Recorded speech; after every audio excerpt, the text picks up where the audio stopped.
Welcome to I Hate James Dobson, where one person's trauma is a marketable treasure. That's a good one. Welcome to I Hate James Dobson. You better like this because it took us 2 hours to set this up, and it was very scary and sad. Welcome to I Hate James Dobson, where our deity is the Holy Bone. Holy Bone. Welcome to James Dobson. I'm going to be recording you on my phone for a minute, Jake, because guess what? I have a present for you. For me? Yeah, and I'm going to have you open it while we record, and I'm going to record you, so no pressure. Jake loves this. Jake loves high-pressure gift opening situation. Uh-huh. Always makes me feel very good. But I wanted you to open it while we were recording because it is related to the podcast. Okay. And I made it for you. Aw. With my own 2 hands. Thank you. Are you ready? Here it is. How did I not see that? It's been here the entire time. This is so exciting for me. This is so cute. Yeah. I before you open it, I want you to know it is a version of something you requested. I have no idea what that could mean. Version? Oh, it's a picture. Now pause for the big reveal.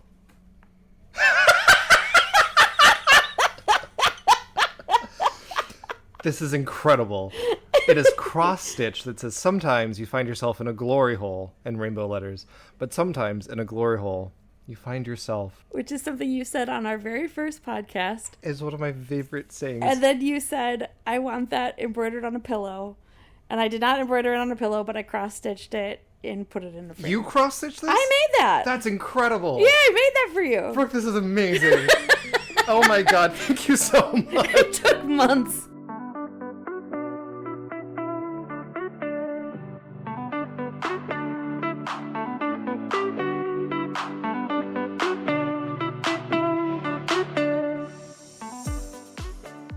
Welcome to I Hate James Dobson. I am Jake, an evangelical turned queer sex therapist, and as always, I'm joined by the enchanting, ethereal, and exceptional enemy of my enemy, Brooke.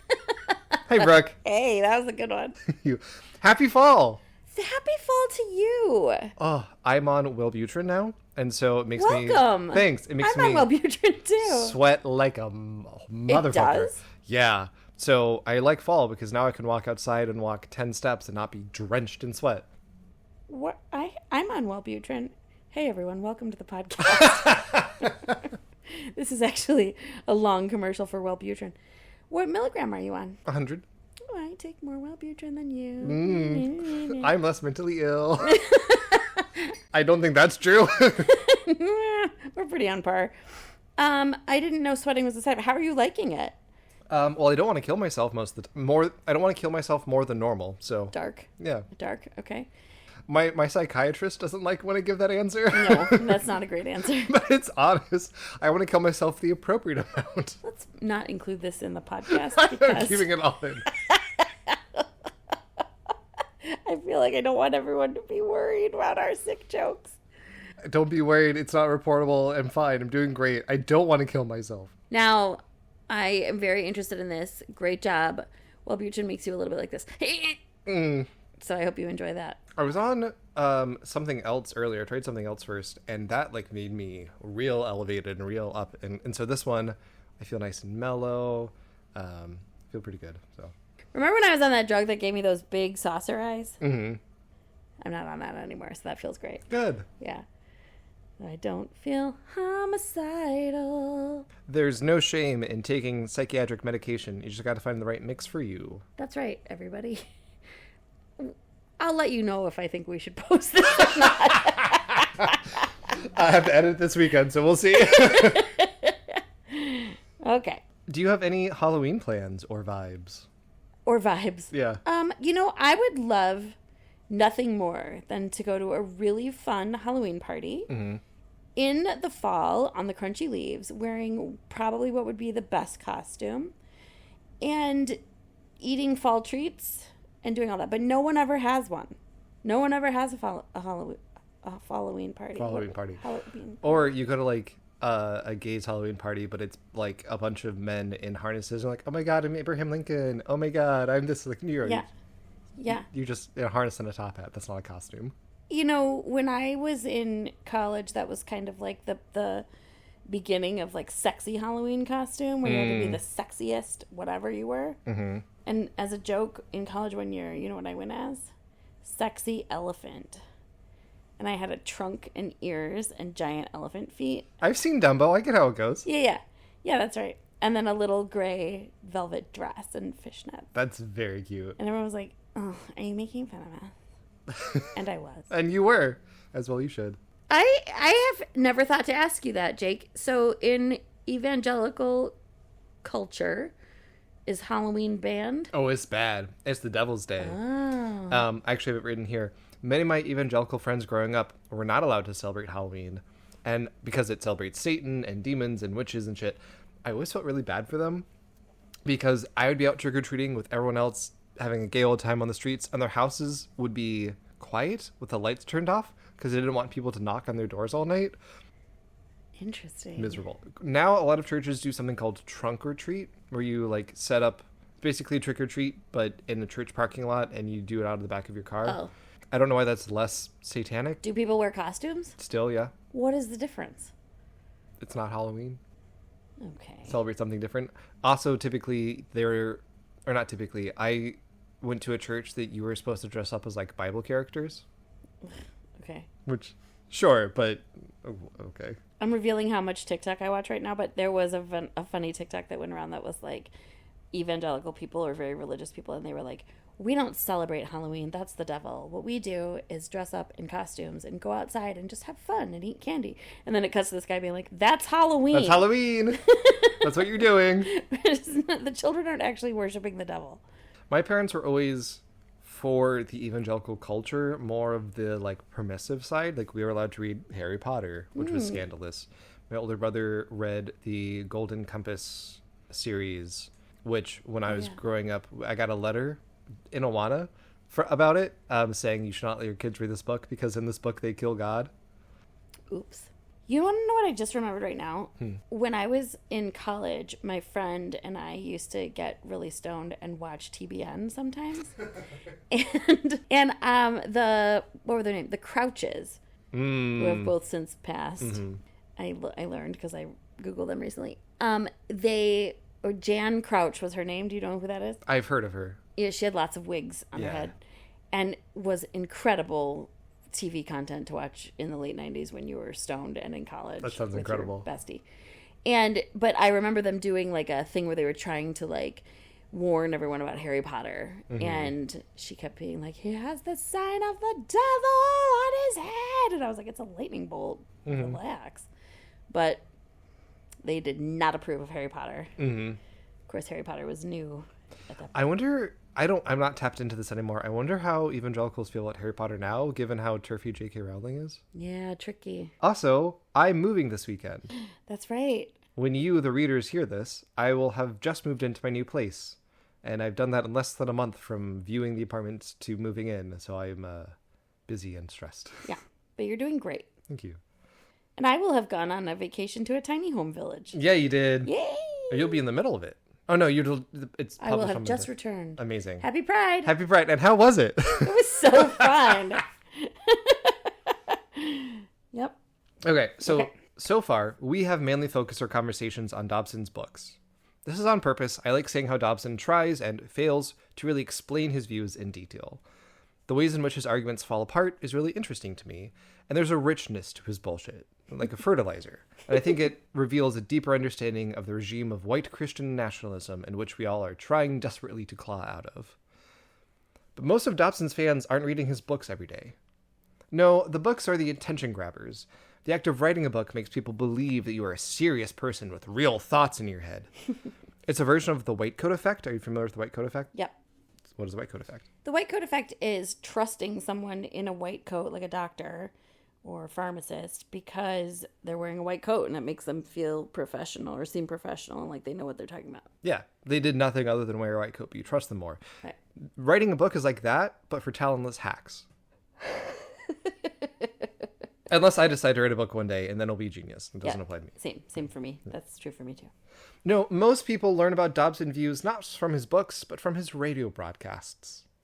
From the media empire we know and hate, focus on the family. From the hydra of other organizations such as the Family Research Councils or the James Dobson Family Institute, both of which were co-sponsors of Project 2025.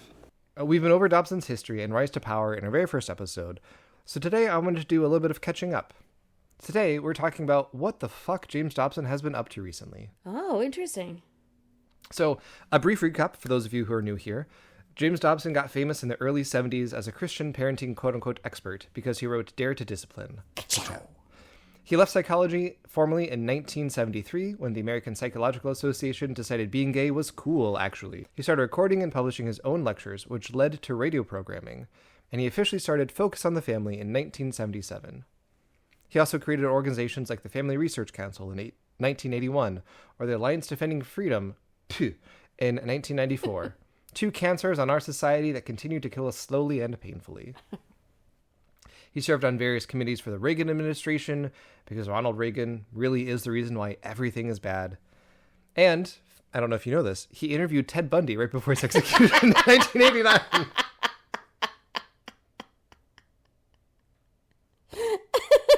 Little known fact. Little known fact. If there's one thing I take away from this entire podcast, that's going to be it. So that interview with Ted Bundy really catapulted him into fame. And that's kind of where we've left it. Dobson, the celebrity quack parenting expert with a huge following and an even bigger political legacy, parentheses pejorative, writing books and broadcasting to millions of people. However, it was because of this political legacy that Dobson left FODF in 2010. He was kind of kicked out of it, more or less. He was. Not because they're woke or anything, but because he spent so much time and energy funneling into political causes that kids and families just didn't care about Focus on the Family anymore. They weren't really the focus. Not that they ever really were, but explicitly not. Kids and families weren't the focus of Focus on the Family? Surprisingly. Focus on the politics. That's actually a really good name for it. Yeah. After Focus on the Family, James Dobson founded the Dr. James Dobson Family Institute, a new organization to produce his broadcast Family Talk. When I was writing the script, he calls it a broadcast. I kept wanting to call it a podcast. I'll probably use the two interchangeably. It's technically a broadcast. He has other podcasts. Doesn't matter. The same way this podcast is also called a blog. Yes, exactly. Yep. It's correct. Don't think about it too hard. Don't worry about it. Although Dobson has stepped out of the leadership from the James Dobson Family Institute recently, he still produces his broadcast weekly. He also publishes, with some regularity, blogs for the James Dobson Family Institute. So, Brooke, for this episode, I subjected myself to Dobson's latest broadcasts and blog posts. Everything from this year, everything from 2024. You listen to everything? Everything that he's put out. The James Dobson Family Institute has put out more things than just James Dobson. I did not look at all of those and listen to all of those because, one, that's a lot, and two, I would want the Wellbutrin would not be effective anymore. You're like, I want my freedom. How many things did you listen to? I didn't count. 20? Probably. Jake, is this good for us? It's not good for me. Are you okay? Should we stop this? I am both a sadist and a masochist. It also helps that I listened to the broadcasts at either 1.5 or 2 times speed just to get over with. Yeah. Do I have to listen to the broadcast? No. Great. Interestingly to me, however, I don't think he's published any books since his departure from FODF. According to our best friend Wikipedia, and everything I could find online, his last book was Bringing Up Girls. Oh, interesting. Yeah. Plug. Yeah, that was... he's issued, I think he did, the Strong-Willed Child in Spanish or something, but, he didn't write that. And two, it's not, new content. He has co-authored a trilogy of novels that sound horrible, and it's novels? Yeah.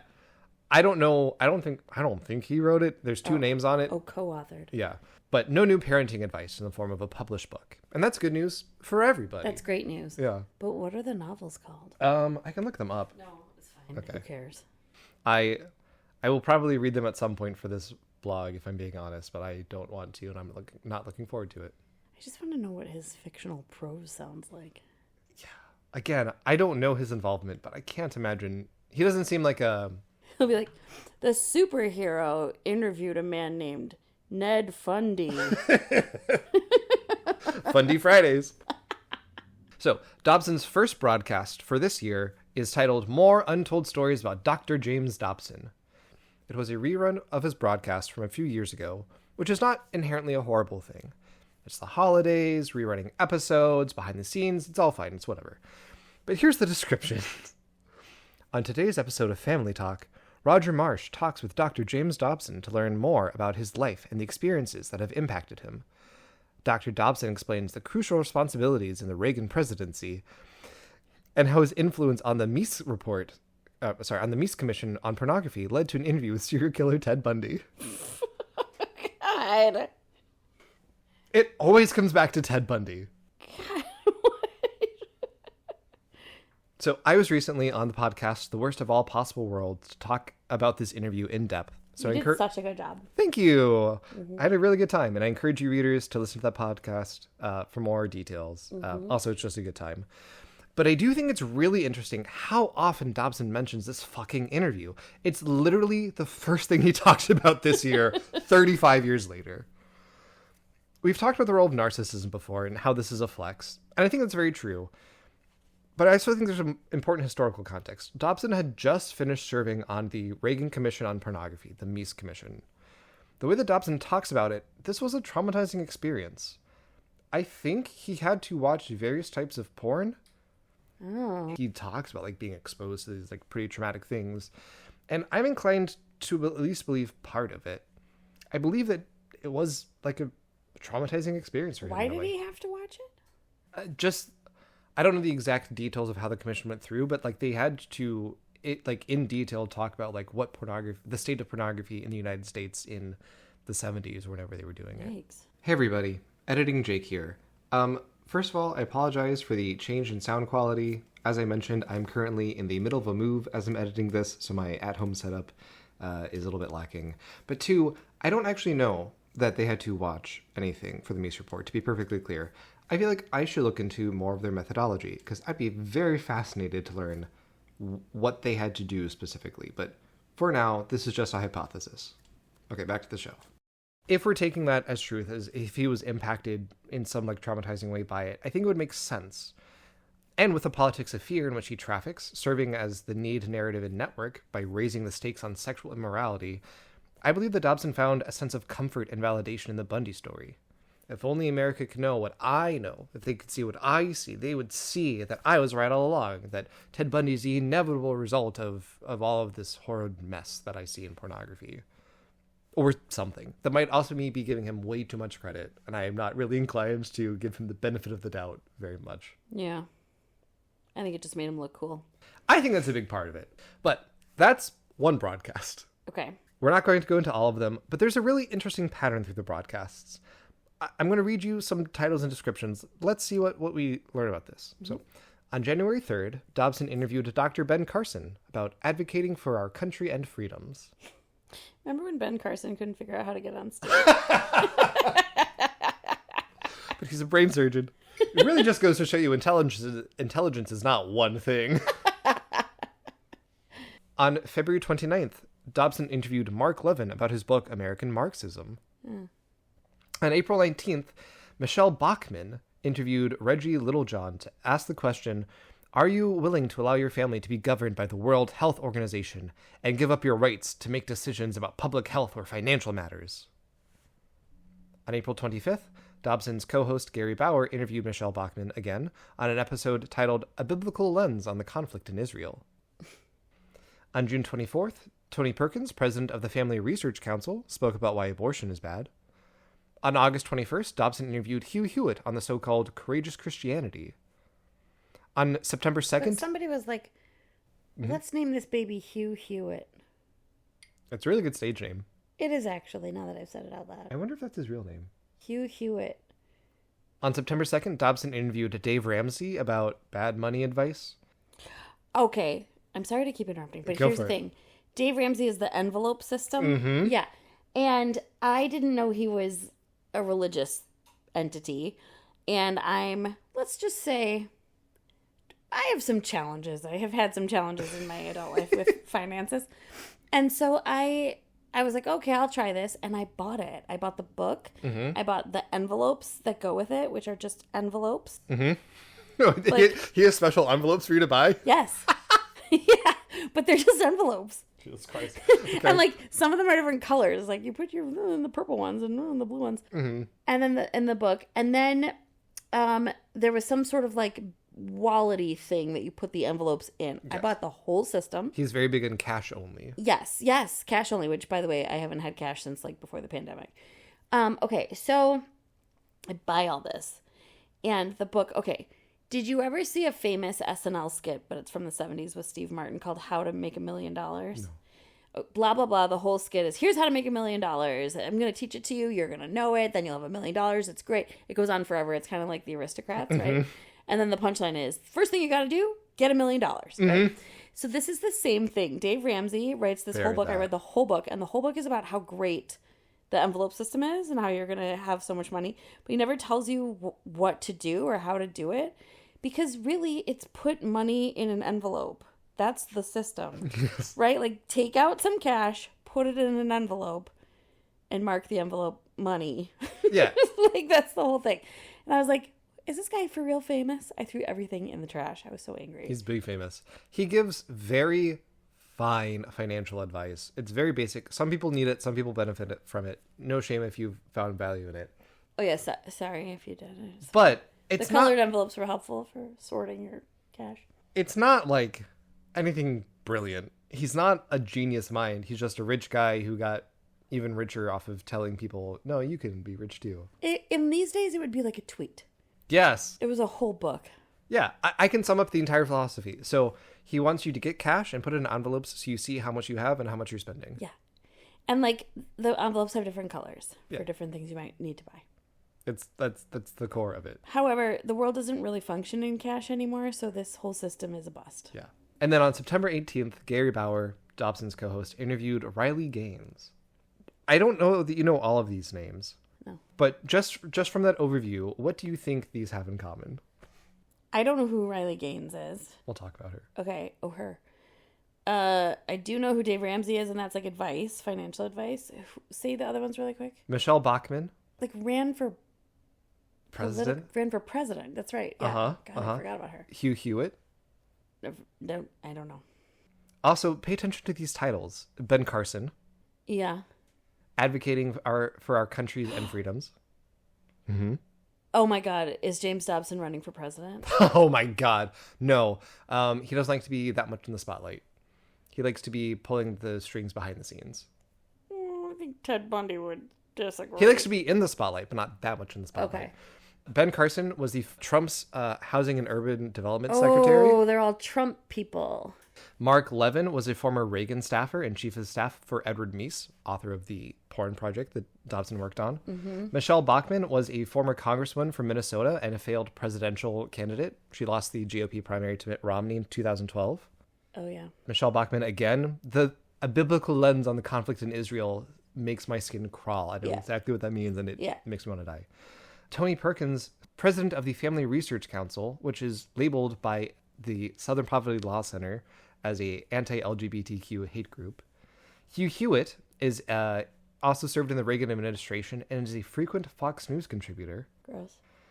Dave Ramsey, as we've talked about. Envelopes. But it's not just bad money advice. It's specifically in the like capitalistic frame of you just need to pull yourself up by your bootstraps. Right. And then Riley Gaines. Riley Gaines is a swimmer. She got famous in right-wing circles because she's bad at swimming. Oh. Specifically because a trans athlete tied her. They tied for fifth in a competition. And then she's been on 4 years now a media tour, and she's testified to Congress about how unfair it is and keep men out of women's sports, which is super transphobic and not scientific and da-da-da-da. Oh, yeah, and we went through this again this year at the Olympics. Yep. She has been in campaign ads for Senator Rand Paul and failed Senate candidate Herschel Walker. She also has worked hard to ban trans women from sports altogether, including, like, chess. What? And I don't understand, like, I think it's a bad argument. I can understand the argument that, like, trans women shouldn't be in, like, swimming, for instance, because of, like, lung capacity or whatever.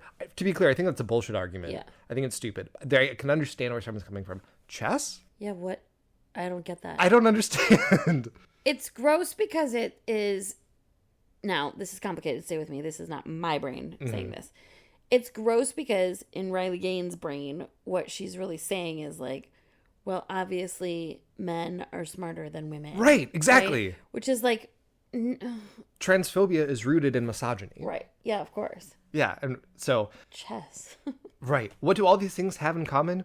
Is a place for C-tier Republican politicians to hawk their bullshit. Mm-hmm. That's what Dobson's broadcast really is. Gross. But wait, there's more! Oh, no. Dobson puts out a short blog about once a week. Now, some of these are just straight up reprintings of things he's written previously. I saw stuff from Bringing Up Boys and Strong-Willed Child quoted just verbatim. Like, it literally is just like a passage from those books in blog form. And, like, they don't have commentary attached, just verbatim parts of the book. He's not just a bigot. He's a lazy bigot. So, Brooke, I'll give you some options. Sure. Here's some blog posts. Which ones do you want to discuss in a little bit more depth? Great. 11 marriage killers you need to avoid. We talked about that, right? I mean... Oh, no. I'm sorry. I was thinking about what women want. What wives wish their husbands knew about the clitoris. Yeah. So 11 marriage killers you need to avoid. Okay. Banning critical race theory isn't enough. The transgender juggernaut. No. The real cost of divorce. And improved communication with your spouse. I would like to choose 11 marriage killers. Perfect. This article is written as a Q&A. With himself. With himself. I love it so much when he does that.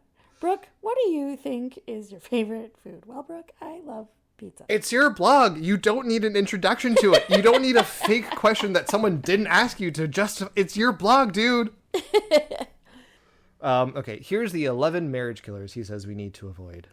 Overcommitment and physical exhaustion. Okay. Sure. Excessive credit and conflict over how money will be spent. Okay. Sure. Selfishness. Unhealthy relationships with the in-laws. Right. Unrealistic expectations. That was one in What Women Want. Yeah. He's real... James is not a fan of, what's her name? Lucy's parents. But as you remember in What Wives Wish Their Husbands Knew About Penises, he didn't actually say anything about the in-laws. He mentioned it as like a top 10 things and then just didn't talk about it. Dropped it. Yeah. Space invaders. I'm sorry, what? As a thing that you should avoid. Not the game. Like people who are like close and clingy. Oh. Sexual frustration and its partner, the greener grass of infidelity. Let's just avoid sexual frustration. That's easy. Yeah, just avoid it. Yeah. Business collapse? Oh, yeah, just try to avoid that.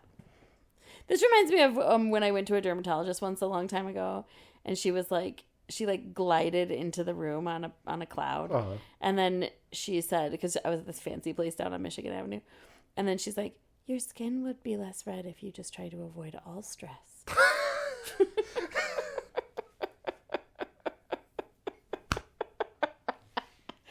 Have you tried not being depressed? Yeah, I was like, oh, okay, that's a great idea.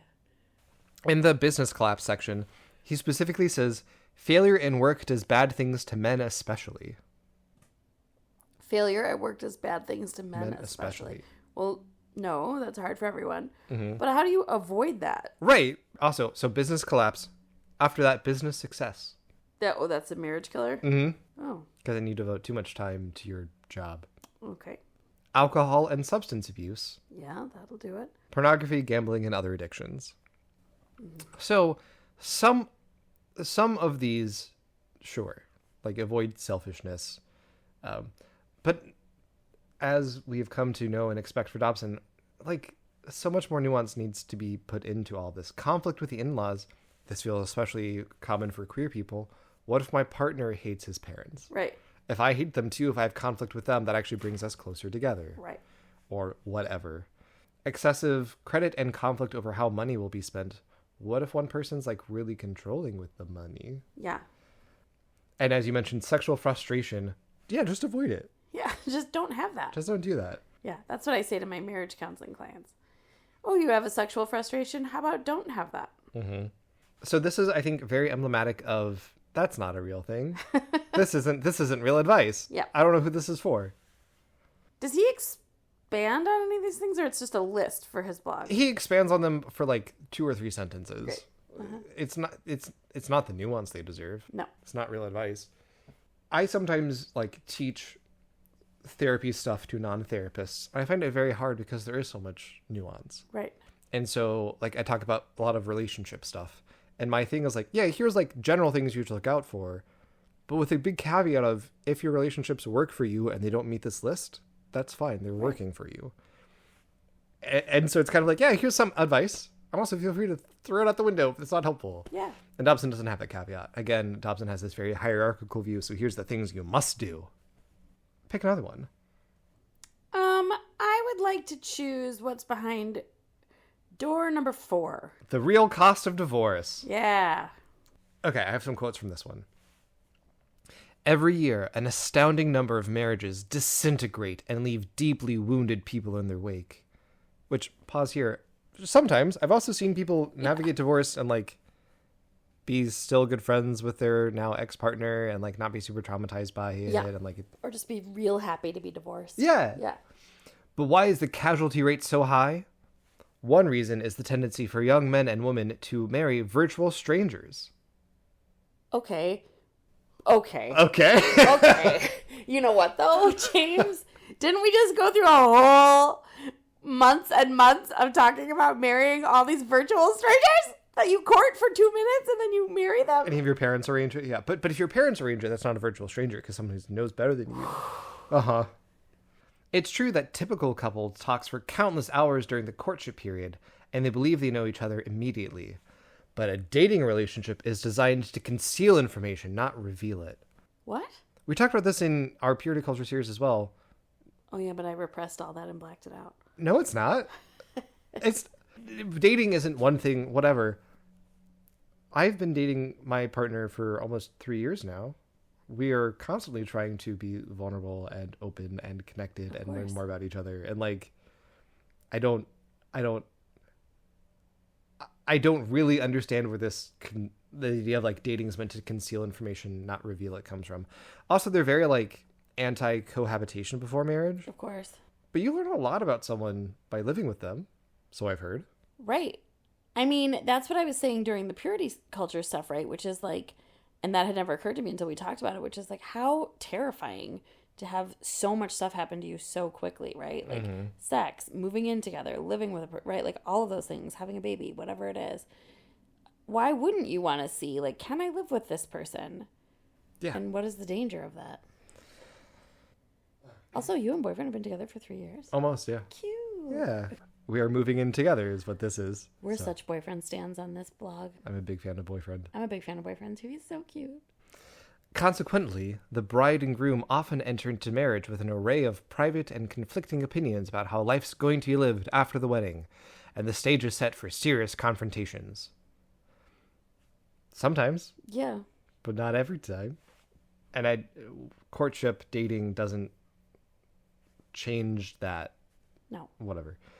It is for this reason I strongly believe that each engaged couple should participate in at least 6 to 8 sessions with a competent marriage counselor in order to identify the assumptions that each partner holds and to work through the areas of potential conflict. Well, that's not a bad idea. Yes. But I assume he means a church counselor. Yep. There we go. Yep. Yeah.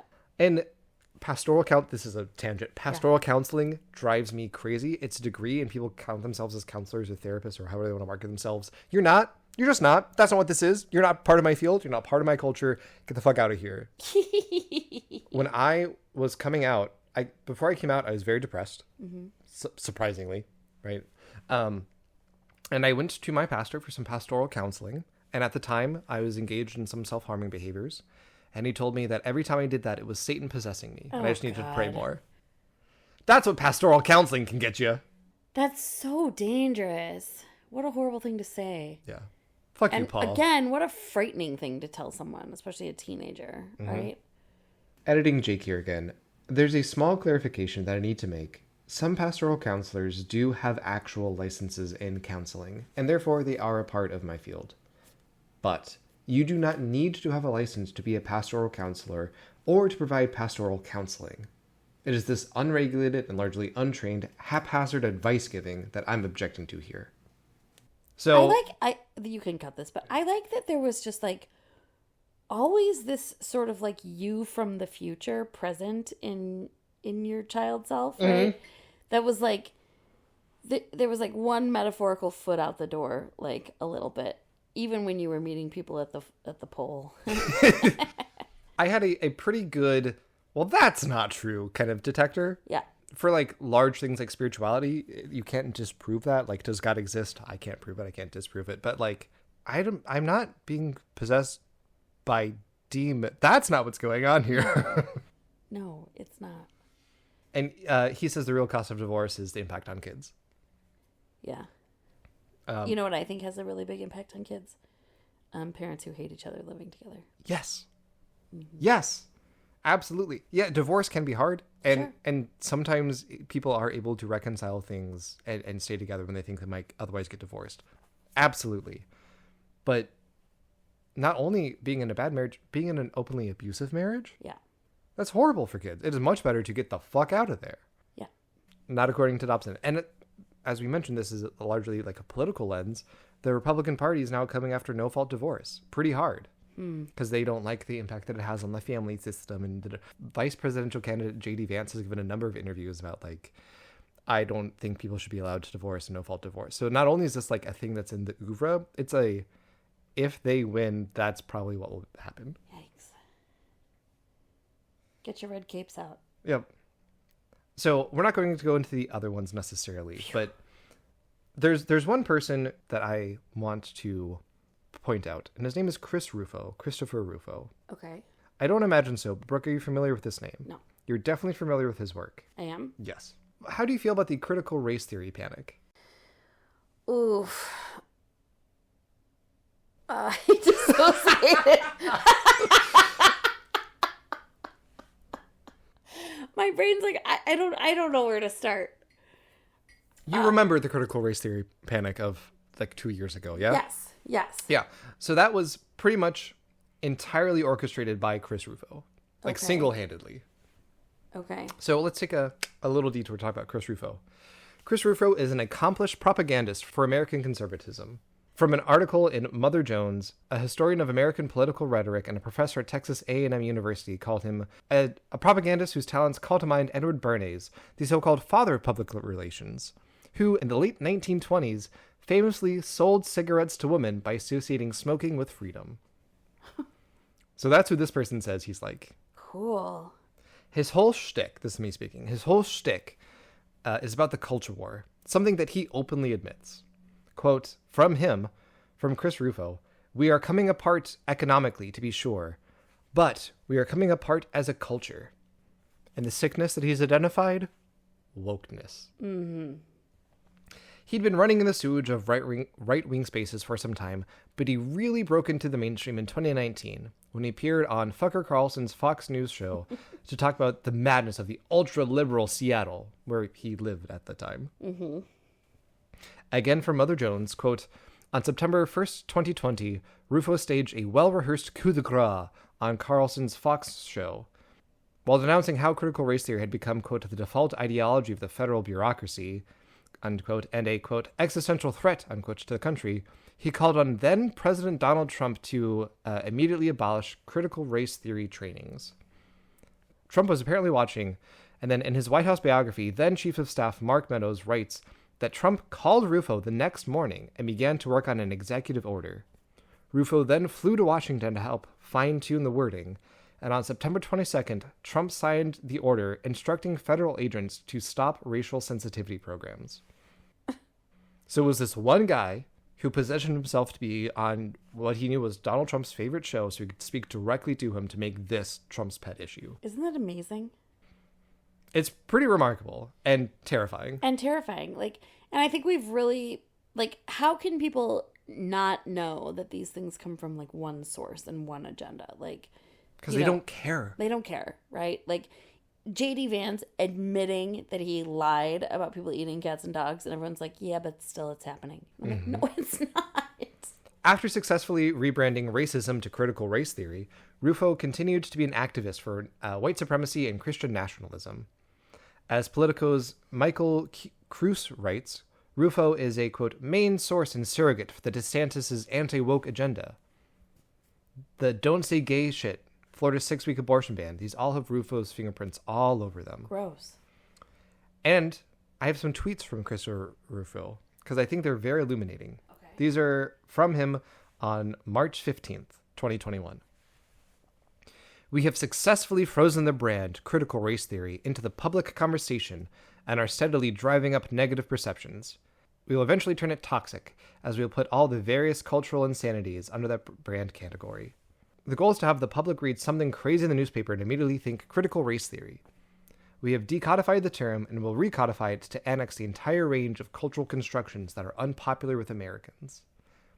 So he's literally saying, intentionally, I'm stripping of any meaning that it actually has, and just saying all that stuff that you think is wrong and bad, whatever that is, even if they're conflicting with each other, you're right, and it's critical race theory. Oof. He's just openly he tweeted this. He openly admits it. This is his main play. He's not actually critiquing critical race theory, whatever that even means. It does have a real definition. We're not going to get into it because it doesn't fucking matter, because he's not actually talking about that. Mm-hmm. He just says, this sounds like a thing that would scare white people, and so let's make it a thing. And then he did. And he is a frequent source cited on James Dobson's blogs. Yikes. Rufo? Christopher Rufo. Okay. Dobson has done more than just elevate horrible, evil politicians and their ilk. For our last main segment today, I want to talk to you about the James Dobson Family Institute a little bit more. There's 4 pillars to the James Dobson Family Institute.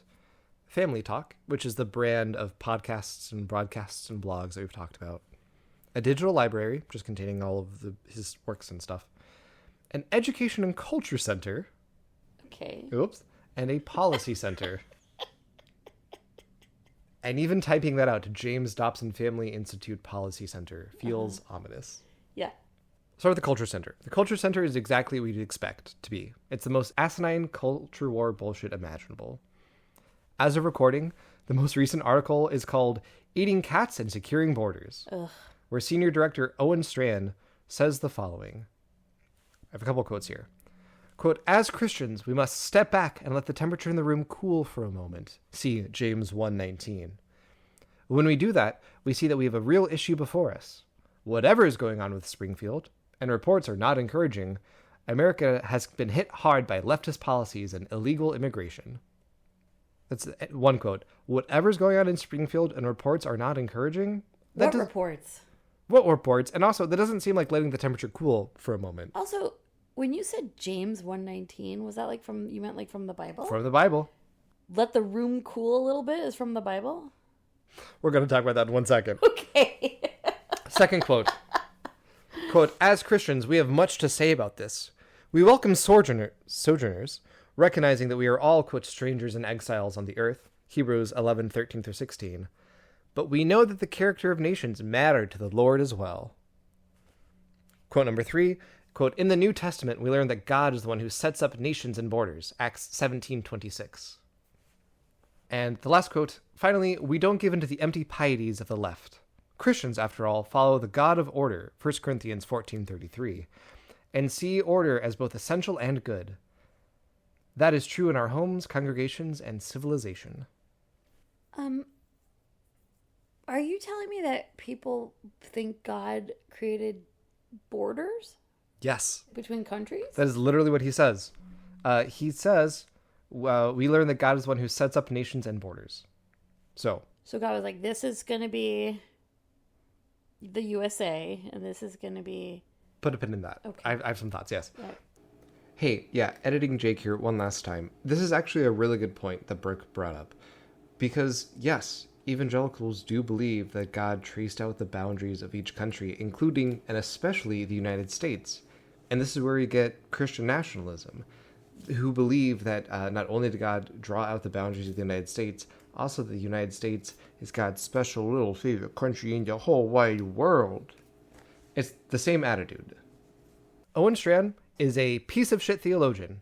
He has a doctorate in theology, and he's super powerful in the Southern Baptist Convention, the largest piece of shit denomination in the United States. I grew up Southern Baptist. I have nothing but animosity for them. I have nothing nice to say about the Southern Baptist Convention. But as you can see here, he's not really practicing theology.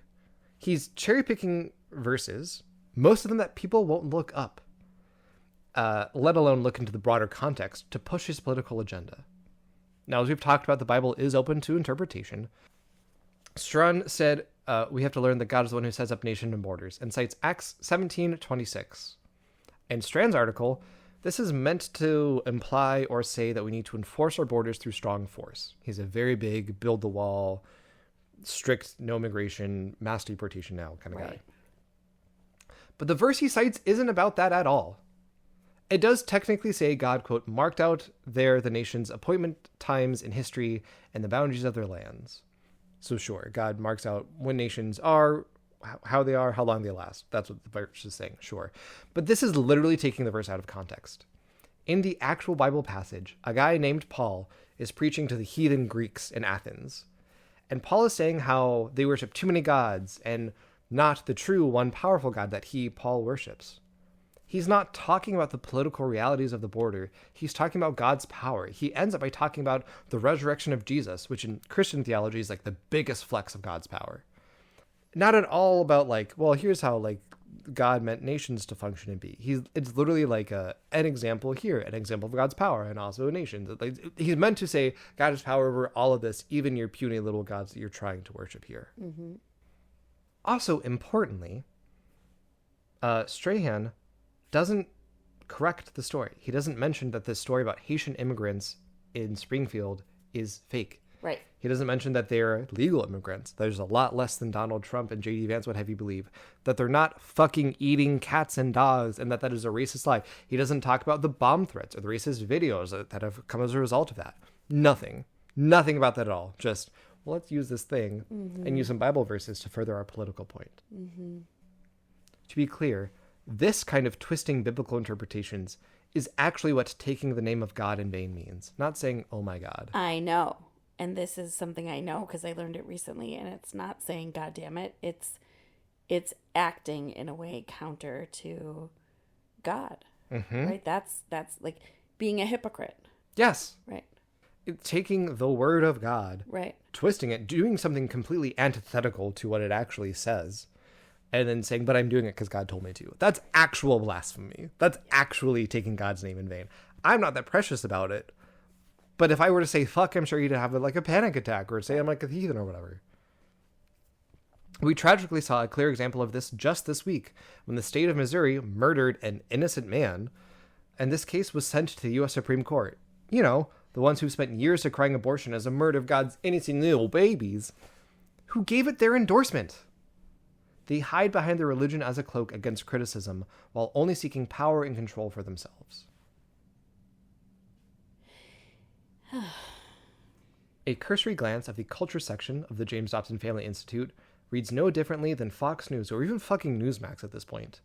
They feature stories about free abortion at the DNC, how horribly offensive the Olympics were, why Elon Musk is a bastion of free speech. Yes, literally they're an Elon Musk stan, which, side note, free speech on Elon Musk just means Nazis get to say whatever they want, but you can't say the word cisgender on Twitter.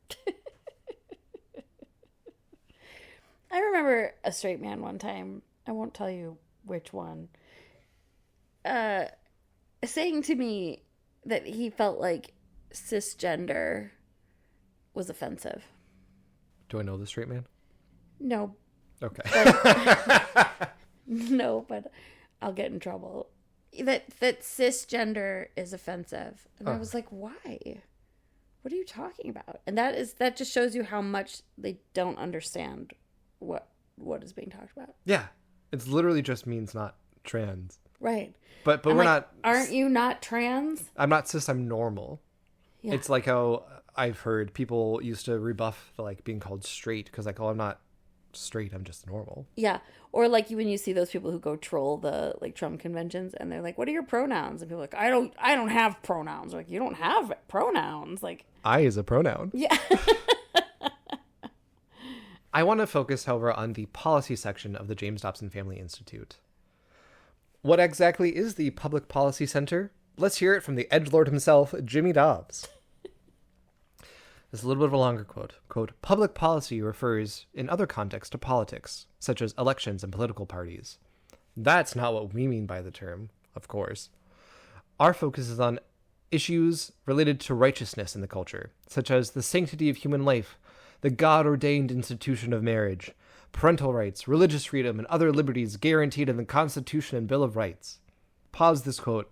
Very interesting, like just pure Christian nationalism, right? Saying like the sanctity of marriage, anti-gay marriage is in the Constitution, whatever.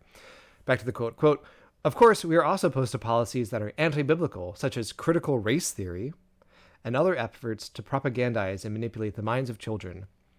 We oppose the entire LGBTQ ideology, as well as adultery, premarital sex, and matters that most conservative Christians view as contrary to Scripture. At the heart of our belief system is a biblical worldview, such as absolute truth and the teachings of Jesus. We are committed to the family as outlined in the book of Genesis, a view of the family that is under vicious attack from within our culture. We are here to defend the family with every resource. Indeed, defending and promoting these beliefs and the truths in God's word are our raison d'être, our reason to be. Wait, he said raison d'être? Raison d'être. I don't speak French. Yeah, but Dobby said that? Yeah. Other than, of course, the blatant Christian nationalism and all of this that we've talked about, I find it really interesting and like what a specific snapshot and moment in time that even like critical race theory is mentioned here as being anti-biblical. First of all, it's not. Second of all, I don't really hear people talking about critical race theory all that much these days. Like, it's a very like moment in time. And again, biblical worldview, as if you disagree, you're not believing the Bible. And that it's not about politics, not about elections and political parties, despite all of these things being open political questions and debates and things that like you can vote on nationally and locally. It's this it's this like trying to distance. We're not doing politics. God forbid. No. We're doing the Bible. It's just Christian nationalism. So the Policy Center has 7 critical issues listed. The next generation, meaning indoctrination in schools, the sanctity of human life, abortion, right, marriage and family, so gay stuff and also trans stuff, religious liberty because they want to feel oppressed, the judicial system, capitalism versus socialism, and the state of Israel. Oh, sure. Sure. I have a lot to say about all of these. We don't have to get into it. Capitalism versus socialism, neither of those existed when Jesus was alive. Jesus didn't say anything about the free marketplace. I don't have proof of this because I didn't look into it, but I would venture to believe that the State of Israel, policy point number 7, didn't exist on the website until October 7th. Yeah, I believe it. As we've talked about before, evangelicals' approach to Israel is deeply anti-Semitic, but you can't convince them of that because they love the Jews. They don't. They love the State of Israel. Because being a Zionist to usher into the end of the world where all non-Christians, including Jews, will be annihilated sounds very pro-Jewish to me. They're incredibly concerned with anti-Semitism on campuses. Yet I was not able to find a single mention of Trump dining with neo-Nazis like Nick Fuentes, nor any mention of the self-described black Nazi Mark Robinson. But those college kids really are a threat. Yeah, that's the real anti-Semitism. Yeah, for sure. The real threat of this public policy section, to me, is the ability for them to organize. Despite what Trump claims, evangelicals are a pretty significant voting demographic. 81% of them voted for Donald Trump in 2020. And the James Dobson Family Institute Public Policy section is full of ways to mobilize voters. It includes a voting guide, which I downloaded. I had to sign up to an email thing to download. And what name did you use? I didn't give him a name, but I did use ihatejamesdobson@gmail.com. Put a pin in that real quick. This voting guide is 3 pages. Page 1 is a letter from Dobson. Page 3 is like not even references, but just like footnotes. The real voting guide is just Kamala Harris versus Donald Trump on just like various bullet points, like abortion. Donald Trump believes in the sanctity of life, and Kamala Harris wants to murder your babies. And it's just that. Right. It's like a voting guide technically because it talks about candidates, but like it's not. And then in really tiny little type on the back at the bottom, it just says, "Remember when I interviewed Ted Bundy?" Probably. on that one page, there's about 3 different places to sign up for emails. And I've done that. Okay. Brooke, you should not check our Gmail account because right now it's just full of James Dobson emails. I will come back at different points and talk about like the emails that I've been getting because I think it'll be fascinating. But they're all different mailing lists. They have like 100 different mailing lists that you can be a part of. They're organized. They have an entire separate media ecosystem with podcasts, short videos, longer videos, blogs, podcasts. They're organized, connected, and powerful.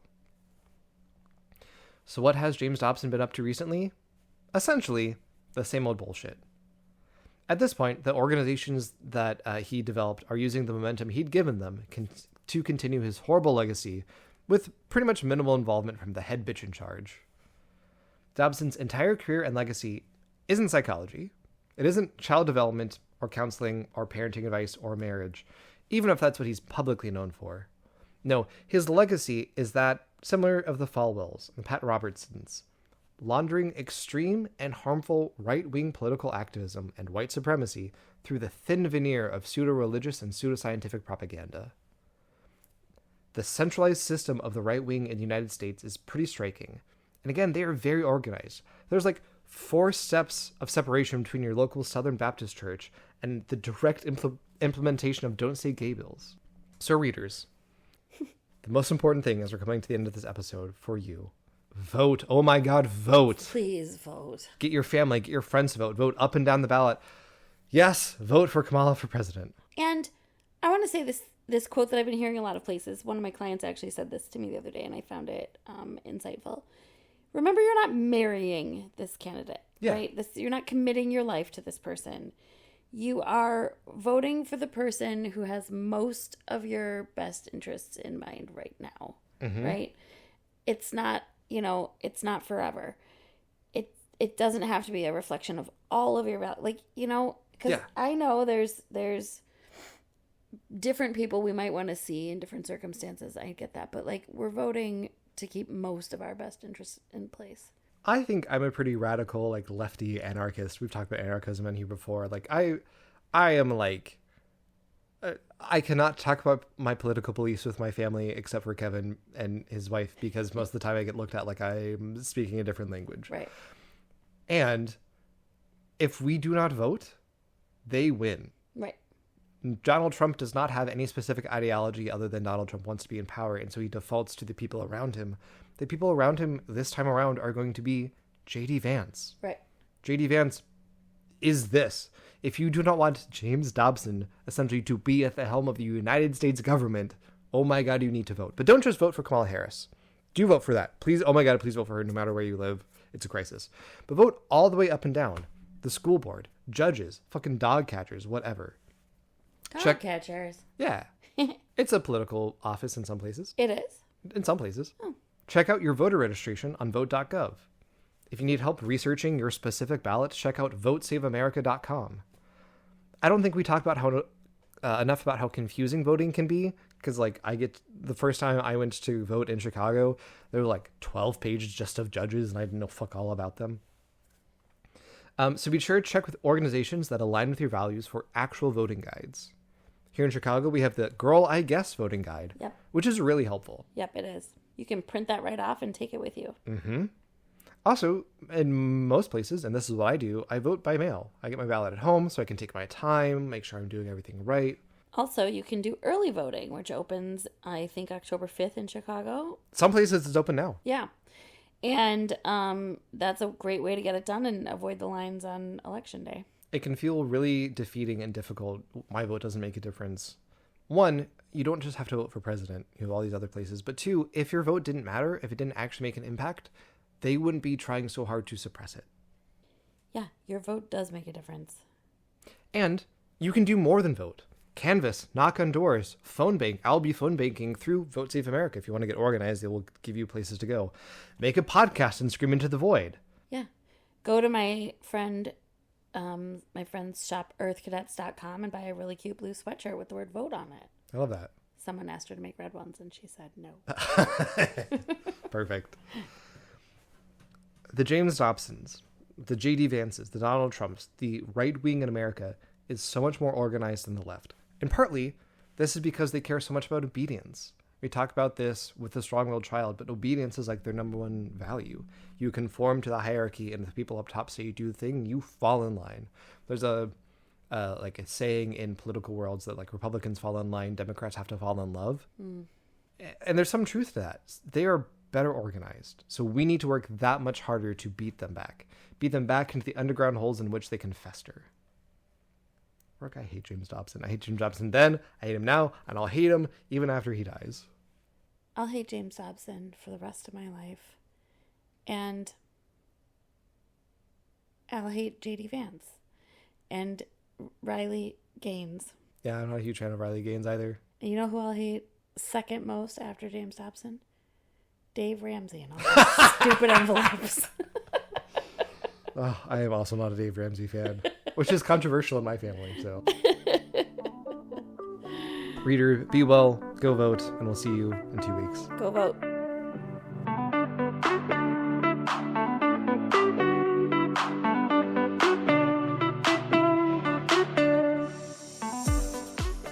I Hate James Dobson is Labor of Love, written, recorded, edited, and produced by me, Jake. I'm honored to be joined by my amazing co-host, Brooke. If you're enjoying the show, please consider rating and reviewing it, and if you want to connect with us more, you can find us on TikTok, Instagram, and YouTube at I Hate James Dobson, and on Twitter at I Hate J Dobbs. If you want to email us, you can do so at ihatejamesdobson@gmail.com. Special thanks to Drew, Lindsay, DJ, and Jack. Our theme music is by Mood Maze, and the song is called Trendsetter. Thank you for enjoying our show.